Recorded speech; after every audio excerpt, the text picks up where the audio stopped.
Hey, welcome back. Well, a popular supplement used to help you sleep is coming under fire this morning after a recent study suggests melatonin could actually increase the risk for heart failure. So an unpublished study, it's going to be presented today at the American Heart Association Scientific Conference in New Orleans.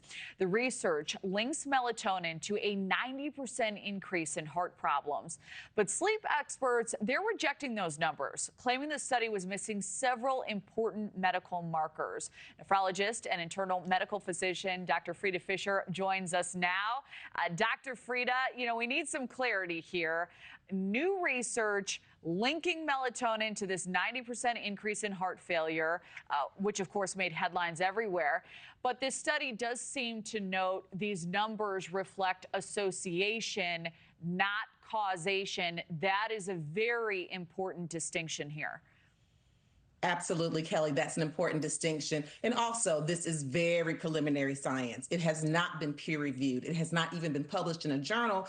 And it actually contradicts some previous studies that have shown that melatonin can actually improve quality of life. And so patients should not get too concerned. We should wait for the data to bear out. But yes, the study did show us that looking at over 130,000 patients in electronic files, it showed that you not only had a 90% increased risk for developing heart failure if you took melatonin, you also had more than a 3 times likelihood of being hospitalized for heart failure, and you were twice as likely to die from any cause. But as you mentioned, there were many limitations. Right. And I do want to get your recommendations here, too. But a major drawback of this study also is that it only used people with melatonin prescriptions, not anyone who bought melatonin over the counter.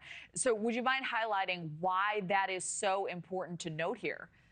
It's important because in certain countries, like the United States, we don't need prescriptions, yet we were included in this study. And so many of the people who were listed as not taking melatonin may have been taking melatonin, which would absolutely skew the results. And also an important point is that even though that 90% number sounds really huge, when you look at it, only 4.6% of the melatonin portion of the study developed the heart failure and 2.7% of the patients in the non-melatonin group. But yes, we don't actually know who was really taking melatonin, who was not. And so absolutely, we cannot make any life-changing clinical decisions based on this study. We need randomized controlled trials. Right. It does sound like further studies are needed here.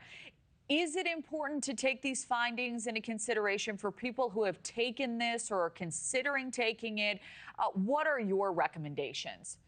My recommendations are that patients consult with their physicians because truth of the matter, Kelly, we know that insomnia itself can be linked to increased risk for heart failure. We know that people who don't sleep well have a higher chance of having high blood pressure, fast heart rates. They might have underlying conditions like obstructive sleep apnea. And so if you're someone who's considering taking melatonin, especially if you're having long-term insomnia, consult with your doctor to find the underlying cause to make sure you're not just putting a Band-Aid on the problem. Well, that's great advice. Was there anything in this report that perked up your ears? This 90% figure, pretty huge.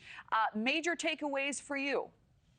Major takeaways for me, we know that globally, 10% of the population reports that they have chronic insomnia. And in some surveys, 1 in 4 people report using melatonin. And so what really makes things perk up for me is that sometimes a quick flash of a headline can make people run out and make potentially detrimental life decisions. And so it's really important that we do responsible reporting like we're doing here on NewsNation and give the whole story and so that people make proper life decisions. All right, Dr. Frita, bringing us back down to earth. We always appreciate you. Thank you so much. Thank you for watching. Subscribe below and download our NewsNation app right now on your phone, and you will get fact-based, unbiased news for all Americans.